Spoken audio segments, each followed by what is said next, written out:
Hey guys, this is DFD, aka Dark Frozen Devs, back with more Kamihime project. Now, they've done quite a bit of changes in this one, and they're pretty good. But the obvious thing is the new events up, the Jack Frost event. You're going to want Thunder teams for this, but there's a catch to some of it, and you'll see that later. But yeah, there's quite a few things I have to go over now. First of which is the fact that we, of course, got a new gacha with new characters. I'm not going to do it, but if something interesting pops up, maybe. I mean, this is already interesting, because you get a 10 chain gacha plus an 11th pool that happens to be a SSR weapon gacha ticket. So you want to get some SSR weapons to buff your stuff up, this is definitely the one to go for. Otherwise, you're just really trying to aim for new characters. But yeah, they got all of that type of stuff. And I have to mention that I have checked out the new Thunder characters. All three of them are actually pretty decent in their own way. Like, the R-Girl's really decent. The SR and the SSR are really good. So, they are aimed for this event. So, there you go. But speaking of which, there's some new stuff that they've done with the missions. Now, I've already done the daily ones, so I can't really show them off, but some of them was stupidly easy. I seen one had just clear one daily quest. Just one. And it was supposed to be 3 originally. So I'm guessing they lowered the requirements, because here's what I've noticed for some of the weekly stuff. Now, 15 daily quests, that used to be 25. Raid battle also used to be, I think that might have been 15, I'm not sure. I think that might have been 25 actually. I don't remember the full thing. The Adolan, that used to be enhanced 10 times. I mean, enhanced 15 times, so this is 10 now. Cleared the, I already did the weapon one apparently. Cleared the daily missions. This used to be 30, if I remember correctly. Which means you have to finish off this whole list like 6 times throughout the week. But here's the biggest thing. We finally have the event tab that's usable. And there's a lot of interesting stuff with this one. This is what I was talking about. First off, you get extra half elixirs by just clearing 5 of the event quests. So try to do this every day. Every day. I have tons of elixirs period point blank, and this is going to feed more to me. Clearing advent battles without using an elixir. If you can't do it, then don't even try. Because it's not just expert or ultimate. There's also Ragnarok as well. So you really have to get your team strong for some of these. This shouldn't be too hard depending on how strong you are. I know there's a few people that haven't been able to do expert because they aren't strong enough, but you'll quickly get that strong if you start leveling up your characters. You don't even really have to build up weapon skills either, just level up your stuff as high as possible. You should be able to clear expert, maybe even ultimate, without an elixir. But this is where it starts getting interesting. Clear with SR Kamihime or below, so you have to try and limit yourself. As you all know, the SSR are pretty strong. So, me personally, I'm just going to set up an R team, just to try and clear all these as I go through them. Because I'm already quite powerful just off of attack power alone. But, my suggestion to you when you go through this, set up the lowest rarities possible. Like, just make a team full of R rolls and all that, and there you go. And who said they had to be the same element? Just make sure they're not fire so they don't get smashed. But, yeah, see, ultimate with an elixir, ultimate with SR and below. Like, I can still use SR up to ultimate. That's not too bad. But, this one, this is really specific. Clear with just wing characters. So, yeah. They're not weak or strong against anything, but they just call for that specific one. I have a very good win team, so I'm definitely prepared for that. Clear Ragnarok without an elixir. That's standard. We all expected it. There you go. This is the one that really caught my attention. Clear ultimate with only R and below. This is what I was talking about. Get a good R team to try and do this. Because I don't know if it's really going to affect you too much, but trust me when I say this. Get a good team for this. Because the biggest thing about the R girls is the fact that they are short one ability compared to the SR and the SSR. So that's a little bit of a downside. I'll even take it a step further by using the soul that's like really low level as well. But yeah, I'm definitely trying that. Especially considering it's getting these organic eye shards, so you want to collect as many of those as possible now because we're starting to get a lot of stuff that needs them. But that's another really big thing. Now, of course, you got the typical little trades and all that for the event. I'm not going to show them all too much. You should know the deal. But for those that don't, just know, aim for the gacha tickets, aim for the SSR stuff.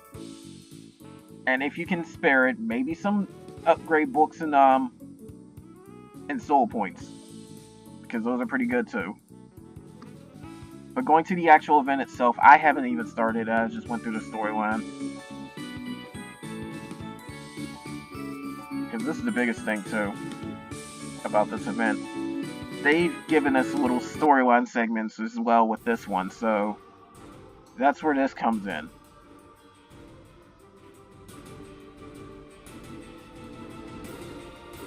And it's also what I like too, because it gives you extra stuff just for doing it. But like I said, I haven't done the quest yet, so they're all completely fresh. Every last one of them. But storyline stages, you get a few jewels for each one. I think it's 30 per each. And these are supposed to be 50 per each, except for, of course, the Ragnarok gives you that little special thing. But yeah. Get strong Thunder teams for this if you are going for the Wind one.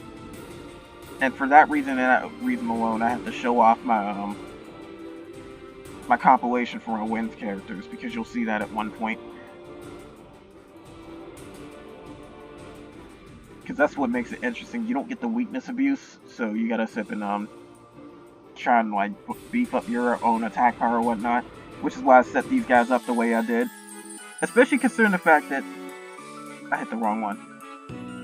Especially considering the fact that I also ended up just running the raids in order to get TYR her maximum break, so she'd be ready for Awakening if I ever do get to it. But yeah, I got Dart for her two really good abilities, which is the I think it's called Sniper Shot, but it's the one that reduces attack and defense by like 20% to every one of the sticks. And on top of that, I got her Snatch because she again, I was grinding the raid and I was trying to get more drops. But also I gave her I forgot the name of that ability. We'll show it off right here. Yeah, Ambush, here we go. I should've just went to the screen, period, point blank. Anyways. Definitely did this because I wanted to lower defenses quite a bit. And then I have this as well. Now, if she fails, there's a Kamihime I have right off to the side that can also sit and replace Sniper Shot, but at a weaker level, and that's Iblis. But the other reason why I have Iblis, which is a very good one, she also boosts everybody's wind attack. Keep in mind, wind attack, not normal attack power. So this is stackable with attack boost. So that's a very good combination. And just having her increases your attack even further. So she's all about breaking down enemies' power so you can deal with as much damage as possible. She even hit someone blind if you're lucky. Naturally, I have Gaia because she's awakened, and she's stupidly strong at this point. Like, just look at what her abilities have changed into now. Instead of healing herself with this, when she does this, she'll apply regeneration to everybody. That gives me a healer. I don't really need to break out a healer, because that was 3 turns of 400 healing. That's really good. But she's got this one. If I manage to get her 4th and final break limit, which is going to take 200,000 gems, but if I manage to get that 4th and final one and get her to level 75, this, I don't remember what it does for the defense boost, but it does invalidate all freaking damage for a few turns, I do believe, that she gets. So, yeah. This one, I think, is a 40% damage reduction, and then on top of that, it also increases thunder resistance, too, so it was really good for some of that stuff. So, you see the power boost that Awakening Kamihime can get. That's why I'm trying to awaken TYR now, but that's only if I manage to get the last Dragonic Eye I need. Kuchule is self-explanatory. She's got self-buffing where she can increase her attack power and her guarantee that she does triple hits. But she also really spikes up her boost gauge. You'll you'll get her burst off really quickly. That's why I meant to say burst, not boost. Now, this is an interesting one too. She's also pretty useful. And you should have had her from the previous event. She didn't take much to get. If you missed the event, don't worry, it'll come back around. But anyways, increases all its attack power, that's pretty good. Hits an enemy 4 times with wind damage. That reminds me of somebody else's ability. But she also applies poison, and she increases everybody's double attack rate. This is why I'm using this wind team. And just for quick looks right here, here's my win grid. I'm not going to go too much into each and every last one of these, but all of these are at least skill level 10. So that's a huge spike in power. I think I get at least 30% to both attack and HP just off of that. The Eidolon, why not? Because I got her stronger than Jabberwock. She's got 1 break limit compared to Jabberwock's just none. So I can get her to level 55 if I haven't already. Let's go check and see that. Yeah, see, I haven't gotten her to level 55 yet. But she gives more attack power, but she also gives a drop rate increase. The difference between her and Jabberwock is the fact that Jabberwock ends up giving you an increase in ability damage too. So that's another thing. But she increases burst gauge. I couldn't say that right. So yeah, that helps out on that. They both pretty good. If you have either one, go for it. Again, this is for your win. This is for the win team setup. But there's also plenty of other ones too. Honestly, I'd suggest bringing in Cybele if you don't really have anybody like Iblis or Artanian to really zip and nuke the attack and defense at once.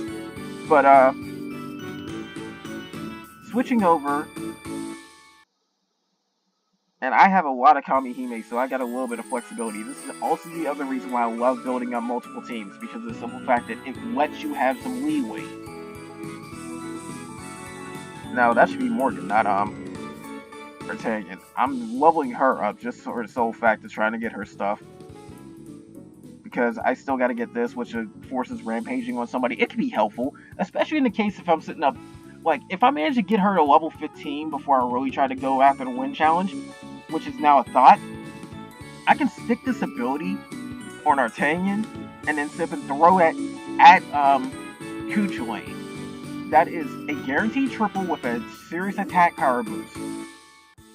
You see why I kind of want this ability. But I also put this on here, trying to set that up for Ragnarok, just in case. Because I'm not going to use her in the Ragnarok fight, I'm going to use Mordred, but we'll get to that when it happens. And here's an interesting little ability you should get. When our Arcana tools equipped, the raging meter goes down a lot faster. That's pretty much what that translated to. But then she also got the ability to give another ally a guaranteed triple, so yeah. She's pretty decent, actually. She's got some potential. But she's more focused on one ally, so she'll turn one character into a serious nuke if you want. But of course, I got Nemesis because she can boost her attack power and deal some serious breaking damage. Like, look. Damage increase to raging enemies, increase their own attack power with this, and this stacks with the attack buff, increases the entire team's attack power, and deals a crap ton of damage regardless. She can really destroy raging meters. That's why I like her. She's pretty strong. Thor, of course, I have her because she's SSR. But not just that, she's got a little bit of helpfulness to her. She can heal herself back. And she also deals damage based on how much you lost, so that's a very good one too. And increase the damage she deals with an ability. Again, she's got an attack buff, and then this is an interesting one. If she sticks paralysis, I got 15 free seconds to do whatever the heck I want. I can sit and consistently attack the enemy, and they will not attack. Paralysis guarantees that. That's another reason why Thor is actually kind of useful.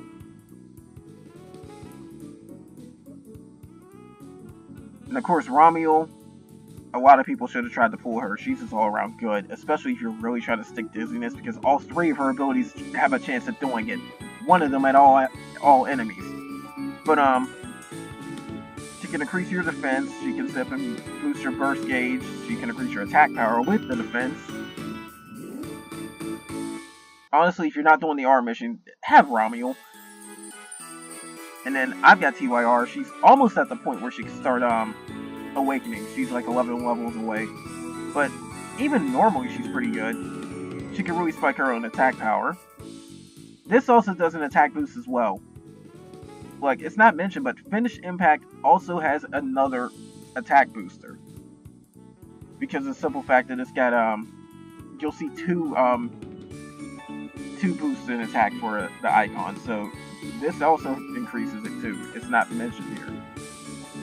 But she's a defense breaker as well, which is pretty good. That can replace the impact ability or whatever ability it was. I forgot it again. And then of course she's a very good stun nuker. So if I can get the Ragnarok boss in the stun, she will wreck her complete HP bar. I've already seen videos of others using her. At the power level I got her, I might be able to crack about 400,000 with her burst. That's pretty good. I don't. You've seen a previous pool video, you know I'm using her. Level 100 Huang, and look at her stats. That is pretty freaking good. But she can increase the stun gauge, not like it matters if I'm nuking with TYR. But I got a 60% increase in attack power just off of her, and 20% in HP. Oh, and that just doesn't stop there. This is the last little thing I want to show. I'll go into more detail about each of these, but you see all these SSR weapons? All my assault ones, except for one of them, is at level 10. I got a level 9 assault that just didn't want to go up for one attempt. It's like an 80% chance and it still failed. But that one, it's not too far off the mark from the others. If I really remember correctly, I have a 22.5% increase in attack power just off of weapon skill levels. And for HP, it's 39% more HP. Because a lot of these are at 6 and 8, but I got 4 HP increases and 4 attack increases. So, again, full details when I sit and do another vid, probably the Ragnarok one, because I'll show them off at the beginning like normal. But, yeah, I've really been trying to spike up my stuff. I even made my gem count drop from 150,000 to 111,000 to do that. So, yeah.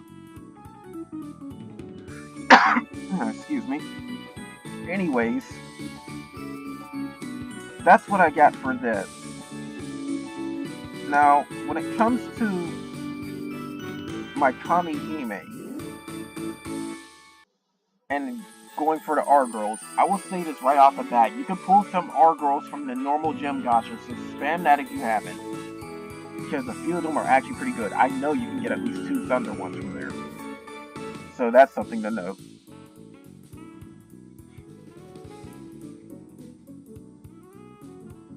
Anyways, Val is somewhat decent for a damage attacker, but honestly I believe it's better.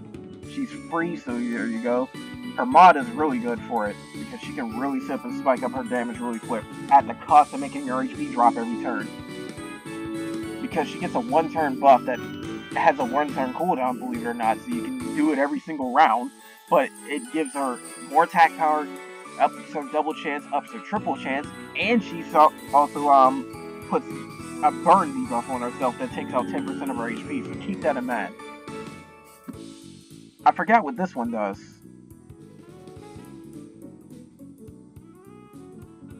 Okay, yeah, I don't know if this is the entire party or just herself, but that's always welcome. Always welcome to get more attack power. She can apply intercept to herself and increase her burst gauge. And then she also got a decent thunder attack. She's not bad too. And keep in mind, anybody I'm showing for the thunder characters, you can pull them from the gacha from the gem gacha. I mean, from the jewel gacha if you can't get them from the gem one. So, the R-Girls you can get from the gem gacha for the most part. The other ones you'll probably pull from the jewel. I've got her in there too. Because she actually is a pretty decent one. She's in one of my parties. Triple attack rate up. Attack damage and energy drain. And deals thunder damage to everybody. I was leveling her up in one of the parties, and she increases double attack rate. So she's also another good one for the SR and below.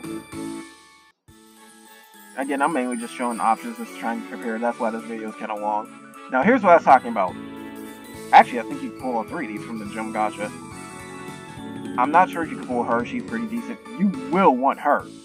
So keep in mind, I'm going to show you why you want her. When you're doing the R only challenge, reduces everybody's damage taken. It's only 25%, so it's nothing too extreme compared to Gaia's or maybe a Soul's. But yeah, this is why you want her. She has that ability. She's got some use even in normal circumstances. It's just you might have somebody better. But moving on, here's the reason why you want her. If you can. Removes afflictions if you ever get stuck with them. Like that little snowman crap. But, because I heard there's a snowman debuff where it's like a different, unusual type of buff. I mean debuff where it deals damage over time and also gives a chance to prevent your turn from happening. But this one, she self-heals and defense ups, so she's got some sustain on herself as well. But that's why you kind of want her too, that affliction removal, because that snowman debuff can get in the way. It really can. I don't even know the actual name of it. This one, she sort of plays a mixed dual role. Like, she can heal herself too, and deal some damage, but she also increases the drop rate, which I think is on the level of Snatch 2? I don't know. I think it's first Snatch. But yeah, she'll increase the drop rate. So her combined with Artania is a very good drop rate increase. So if you really want to just hunt for the platinum chest if you can or something like that, then yeah, she's good to have with those. And this is the one I wasn't too sure about. Okay, yeah, see, she increases her own burst gauge and increases all out burst gauge rate. She's a pretty decent one. I wasn't too sure about it though, but she's a pretty decent one. I knew one of them had it. So I got 4 really decent R girls just off of that. But then there's also, actually she's not even here. But there's also Caspiel, of course, for the win team if I really want to go that route. But this is one that you also should be wary of too, because she's kind of useful in this because of the regen on the Ragnarok if you're running a dark team or just need somebody to just dish out extra damage. But, and you're going to need the status removal too, or just make sure you don't need to heal. Because this is 3 turns of this, so 3 turns for you anyway. The boss will get hit for 3 minutes. But she applies zombie status. And this is the only way I know of doing this in the game right now. But what zombie does is turn all healing into damage. And considering the fact that the boss can regenerate 25,000 HP per turn if she gets her raging burst off in the Ragnarok. I don't know if it's in the other ones, but it's definitely Ragnarok. But considering that, you can stick this on her. Her 25,000 heals become 25,000 damage. Now, you don't necessarily need this strategy, but this does help in tossing extra damage because I could already see somebody using somebody like Mordred to really stack a whole bunch of damage over time debuffs and then toss this on top of the boss and it will just rake in damage. It will just rake in extra damage. Honestly, I might try it. Just to see what it's like. I might try it. But anyways, that's all I have for this. I've shown off possible setups and some really decent Kamihime to look out for some of these missions. I can't really go into full, thorough detail because I haven't played stuff yet, and then it'd take a long time to try and set that up. Plus, this video is as long as it needs to be anyways, and that's already like 24 plus minutes. I'm already looking at the timer. But anyways, good event to try and build up some stuff, especially if you can get your hands on her, because this is the very last thing I'm going to show. Because if I read the JP Wiki right, then I got a good idea of this. But, this is probably a good idea for the water teams if I'm right. The whole reason why I'm trying to, show her off. Because you can still check and see what they do, what anything does if you click on it in the, exchange tab.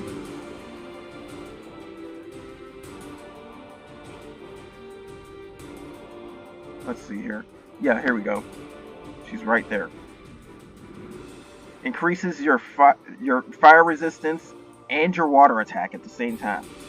This is the one time I'm suggesting that you might actually consider using this, because she can give your water team quite some survivability. And in my case, I have an SSR water healer named Andromeda. Everybody is Nike, so that's a second healer. No, it's Aphrodite who's the SSR healer.